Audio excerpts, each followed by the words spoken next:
Alright, everybody, get your engines fired up. It's time for Lights Out, Let's Chat. Okay, let me ask you something. If you had to pick one Formula One team, not for this race, not even for the season, but for the next 3 to 5 years, who are you choosing? Because right now, Formula One is entering one of the most important transitions we've seen in years. We've got new regulations, new engine direction debates, young drivers rising fast, and teams shifting in ways we didn't expect. And after Miami, it feels like the power balance is starting to change. So today, we're breaking all of it down right here. Which teams are actually building for the future? Which teams might fall behind? And who is best positioned to dominate the next era of Formula One? Because the fastest team today isn't always the one that wins tomorrow. Before we start ranking teams, we need to answer one thing. What does best future actually mean in Formula One? Because it's not just about who's fast right now, but about four other key factors. Starting with car development. How well can a team improve their car over time? Engine direction. With possible changes coming, like less hybrid and more V8 discussions, some teams will actually benefit more than others. Of course, driver lineup. Do they have young talent, experience, or consistency? Team structure, leadership, strategy, engineering strength. Bottom line, the best future team isn't just fast, it's adaptable. Because in F1, if you can't adapt, you fall behind fast. Let's start with a team that feels very important right now, Mercedes. First of all, Kimi Antonelli, if you've been watching this season, you already know he's not just good, he's already winning. 3 times in a row to start a career, that's definitely not normal. So, what does this mean? Well, basically means Mercedes has a potential future world champion who's already performing under the pressure and is already consistent. Now, car development, Mercedes has historically been one of the best development teams in F1. Even when they struggle, they still figure it out. If the car improves even slightly and Antonelli keeps performing, Mercedes could take control of this era. And honestly, they might already be starting. Now let's talk about the team that has shocked a lot of people recently. And of course, are my personal favorite, McLaren. Why they're so interesting right now. They showed it to Miami and showed us something big. They have a real pace. Not just qualifying, but an actual race pace. Of course, the driver lineup is Lando Norris and Oscar Piastri. This is one of the strongest pairings on the grid. One has experience, and one is a rising star. Now, of course, their development. McLaren has been improving constantly, making smart upgrades, and closing the gap fast. So basically, the biggest takeaway from them is they're not catching up anymore. They're arriving.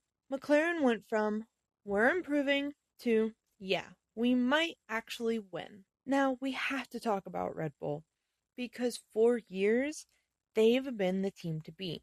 But the question now is, are they still building for the future or are they at risk for falling slightly behind? Because currently they still are fast, they're still competitive, but they're not dominating like before. So, some of the future concerns for Red Bull is if engine rules change, that could impact them. If other teams catch up in development, that gap disappears quickly. Big takeaway for them is Red Bull still elite? Or, for the first time in a while, they don't feel untouchable. Okay, we have to talk about Ferrari because this one is complicated. They have the potential, they have the speed, talent, and of course resources. The problem is they're not consistent, they're making mistakes, and strategy calls are definitely questionable. Miami showed this clearly. Fast car, but errors cost them big. Their future outlook is if Ferrari decides to fix themselves, they're dangerous. But if not, they stay almost there. Ferrari is basically, we have everything except clean weekends. Okay, let's quickly talk about the rest of the teams, because future growth can come from anywhere. Obviously, there's underdog potential for most of these teams. Some teams may bring big upgrades, improve suddenly, take advantage of rule changes. In F1, the midfield today can be the contender tomorrow. Alright, let's answer the question. Who has the best future? Right now, best future obviously goes to Mercedes. They have an elite structure, rising superstar driver, and strong development ability. Close second is McLaren. They have the momentum, they have strong drivers, and they're improving pretty quickly. Next, still in the fight, will be Red Bull. They have the experience, speed, but just more pressure. Of course, our wild card is Ferrari. Massive potential, but needs consistency. Final answer? Well, right now, Mercedes looks like the best team built for the future. But here's the thing about Formula One, it changes fast. The team that looks the strongest today might not be tomorrow, because in F1, you're either building the future or chasing it. Alright, before we dive into F1 news of the week, let's start with question of the week. And this one is honestly one of the biggest questions in Formula One right now. Which team is best prepared for the next era of Formula One, and why? Because, yeah, we can talk about who's fast right now, but Formula One isn't just about today. It's about who's building something that lasts. Before we even pick a team, let's define what we mean by the next era. Because this isn't just a normal season to season shift. We're talking about changing engine, more technology and data, constant rule adjustments, and a new generation of drivers coming in. So, the real question becomes, who is built to adapt, because the team that adapts best usually wins. Obviously, we have to start with Mercedes, because if you're picking them, you're probably thinking long-term stability. They have strong leadership, elite engineering, and a system that has worked before. And then you add a rising star like Antonelli. Why does this matter, you're probably wondering? You're not just betting on speed. You're betting on a system that knows how to win. Mercedes isn't the kind of team that panics. They analyze, they adjust, and they improve. Honestly, their consistency is their best advantage. Mercedes feels like that team that might not always be the loudest, but somehow they're always there when it matters. Now, McLaren. This is the exciting one, because if you're picking McLaren, you're betting on growth. They've got Lando Norris, who's experienced, fast, and consistent, and Oscar Piastri, young, calm, and improving pretty quickly. And more importantly, they're trending up. In F1, confidence is huge. When a team starts believing they can win, they start taking smarter risk, developing faster, making better decisions. So, in Miami, McLaren showed us that they're not just close anymore. They're actually fighting to win. But here's the question. Can they sustain it? Because improving is one thing, but staying at the top is definitely another. McLaren right now feels like we figured out something and we're not telling anyone what it is. Now let's talk about Red Bull, because we are not writing them off. That's a huge mistake. Even if they're not dominating like before, they still know how to win. They have the experience, a winning culture, and the ability to recover quickly. But there are some concerns. Are they evolving with the sport? Or are other teams catching up faster? Because in F1, standing still equals falling behind. So a big question for Red Bull. Can they adapt to the next era as well as they dominated the last one? Because being the best team before doesn't guarantee anything right now. And then there's Ferrari. This one is more complicated, because if you're picking Ferrari, you're betting on potential. They have the speed, resources, and top drivers. But the issue is their strategy. We've seen it over and over. Fast car, strong position, and then something goes wrong. Why does this matter, you might be wondering? Well, the next era of Formula One is going to be even more complex, even more strategic, and even more dependent on clean driving. So the question is, can Ferrari clean that up? Because if they do, they're dangerous. If they don't, they stay stuck in the same cycle. Ferrari is like, we have everything we need, and then somehow chaos. So when you compare all of them, it really comes down to this. Mercedes has structure, McLaren has momentum, Red Bull has the experience, and Ferrari, well, Ferrari has the potential. And each of those can win in Formula One, but not at the same time. So, who's best prepared? Long term, I'm going with Mercedes because in a changing era, structure usually wins. But McLaren is the biggest threat because if their development keeps going like this, they could take over faster than expected. And Red Bull, as much as I'm not a big fan of them, they are still in it. We're never going to lose Red Bull. They're going to be one of our top teams. Ferrari, they are one fix away from becoming dangerous. But this is where I want your opinion, because this is one of those questions where there's no single right answer. So tell me, who are you picking for the future? Mercedes? McLaren? Red Bull? Ferrari? Or are you going bold with someone else? Because the next era of Formula One, it's already starting and some of the teams are ready. And some teams are about to find out. And the crazy part, we might be watching the next dominant team being built right now. We just don't fully realize it yet. All right, let's get into one of my favorite segments of the podcast, F1 News of the Week, because there's a lot happening right now. And here's the interesting part. It's not just about what's happening on the track anymore. We've got a massive business move behind the scenes and big questions about one of the biggest teams in Formula One. And today, we're breaking it down right here. A £1 billion TV deal that shows how big F1 is getting. To us Americans, that is a $1 billion deal. And Ferrari, who looks fast, but still can't put it together. Because Formula One, right now, it's growing fast.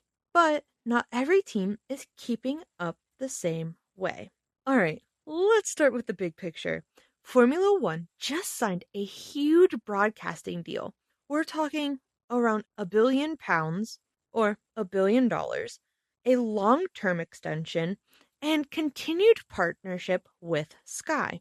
If you're newer to Formula One, you might be thinking, okay, but it's just a TV deal.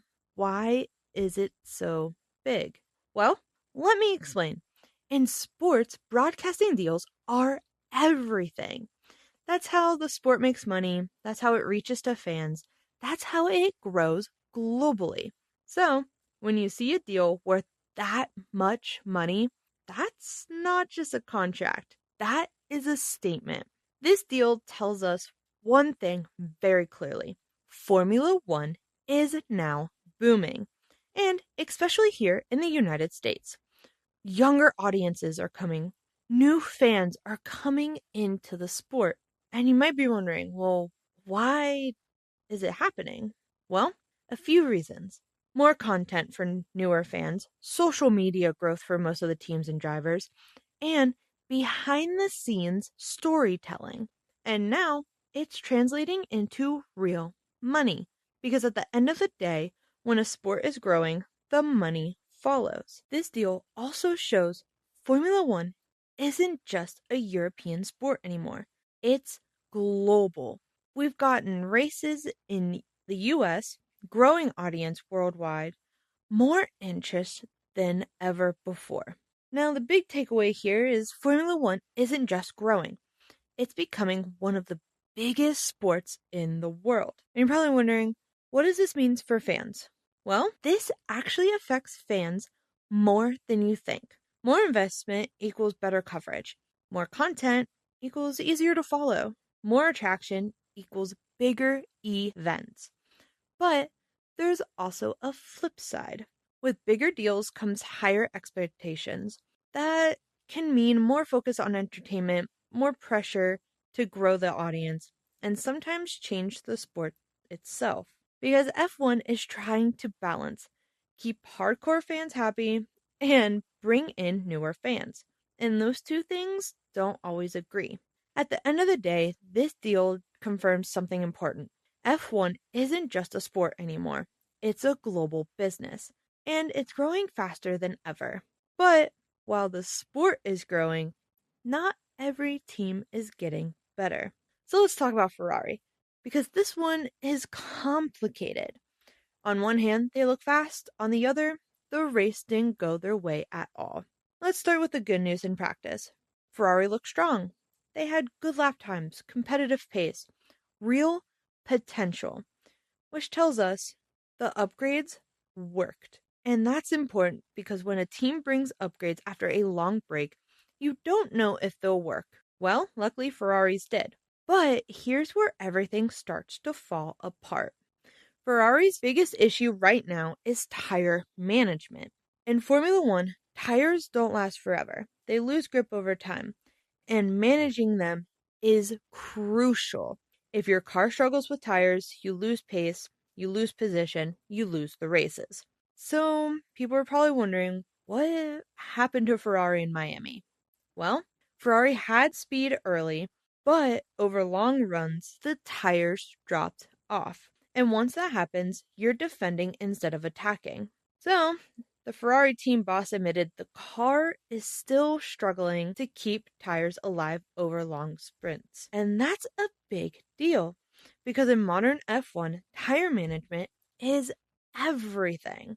You can have the fastest car on lap 1, but if your tires fall off, it doesn't matter. Now let's talk about something else because the pressure is building.